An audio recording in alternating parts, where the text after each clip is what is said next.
नमस्कार। आज हम बात करने वाले हैं उत्तर प्रदेश की एक बहुत बड़ी भर्ती के बारे में। आंगनवाड़ी भर्ती। ये उन लोगों के लिए एक सुनहरा मौका हो सकता है जो अपने ही समुदाय में अपने लोगों के बीच रहकर एक सार्थक काम करना चाहते हैं। चलिए सीधे उस नंबर पर आते हैं जिससे इस अवसर के आकार का अंदाजा लगता है, और वो नंबर है 69,000। जी हां, लगभग 69,000 पद खाली हैं। ये उत्तर प्रदेश में महिला सशक्तिकरण और रोजगार के लिहाज से एक बहुत बहुत बड़ा कदम है। तो ये हजारों नौकरियां आखिर हैं कहां? ये सभी पद उत्तर प्रदेश के बाल विकास सेवा और पोषण विभाग के तहत पूरे राज्य के आंगनबाड़ी केंद्रों के लिए हैं। मतलब ये मौका किसी एक जिले या शहर के लिए नहीं, बल्कि पूरे प्रदेश के लिए है। ठीक है, तो अब इस 69,000 के आंकड़े को थोड़ा और करीब से देखते हैं। ये सभी पद एक जैसे नहीं हैं। असल में इसमें दो मुख्य तरह की भूमिकाएं हैं। अब यहां जरा ध्यान दीजिए। आंगनवाड़ी कार्यकर्त्री यानी वर्कर के लिए करीब करीब 8,000 पद हैं। लेकिन जो सबसे बड़ी बात है वो है आंगनवाड़ी सहायिका यानी हेल्पर के लिए, जिसके लिए 61,000 से भी ज्यादा पद खाली हैं। ये साफ दिखाता है कि सबसे ज्यादा मौके सहायिका की भूमिका के लिए ही हैं। तो अब आता है सबसे जरूरी सवाल, इन पदों के लिए कौन आवेदन कर सकता है? चलिए इसकी पात्रता यानी एलिजिबिलिटी की शर्तों पर एक नजर डालते हैं, क्योंकि ये जानना बहुत जरूरी है। यहाँ 4 मुख्य शर्तें हैं। पहली, ये पद सिर्फ महिलाओं के लिए हैं। दूसरी, उम्र 18 से 35 साल के बीच होनी चाहिए। तीसरी, कम से कम 12वीं पास होना जरूरी है। और आखिर में, जो कि बहुत महत्वपूर्ण है, आवेदक को उसी गांव या वार्ड का निवासी होना चाहिए जिसके लिए वो आवेदन कर रही हैं। अब इसी निवास से जुड़ा हुआ विवाहित महिलाओं के लिए एक बहुत ही खास नियम है।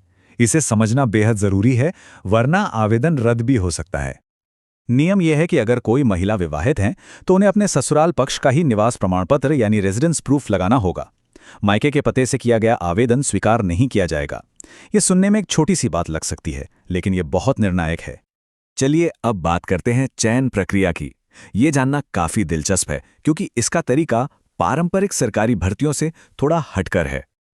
और अब वो जानकारी जिसका शायद बहुत से लोग इंतजार कर रहे थे। इस भर्ती प्रक्रिया की सबसे बड़ी खासियतों में से एक ये है कि इसमें कोई लिखित परीक्षा नहीं है। जी हां, आपने बिल्कुल सही सुना, कोई एग्जाम नहीं देना है। तो फिर चयन होगा कैसे? यह पूरी तरह से अकादमिक मेरिट पर आधारित है। आपके 12वीं, ग्रेजुएशन और पोस्ट ग्रेजुएशन के अंकों को मिलाकर एक मेरिट लिस्ट बनाई जाएगी। जिनके अंक ज्यादा होंगे उन्हें सीधे चुना जाएगा। लेकिन बात सिर्फ मेरिट तक ही सीमित नहीं है। सरकार ने कुछ विशेष श्रेणियों की महिलाओं को प्राथमिकता देने का भी प्रावधान किया है, ताकि समाज के जरूरतमंद वर्गों को सहारा मिल सके। जैसे अगर मेरिट लिस्ट में 2 उम्मीदवारों के अंक बराबर हो जाते हैं तो गरीबी रेखा से नीचे यानी बीपीएल परिवार की महिला को वरीयता दी जाएगी।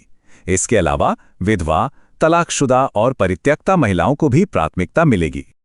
इस भर्ती में उन महिलाओं के लिए भी एक शानदार मौका है जो पहले से ही आंगनवाड़ी सहायिका के तौर पर काम कर रही हैं। उनके लिए ये अपने करियर में आगे बढ़ने का एक बेहतरीन रास्ता है।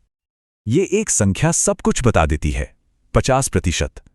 इससे पता चलता है कि मौजूदा कर्मचारियों को कितना महत्व दिया जा रहा है।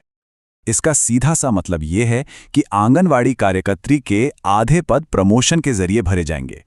ये पद उन आंगनवाड़ी सहायिकाओं के लिए आरक्षित हैं जिनके पास कम से कम 5 साल का अनुभव है।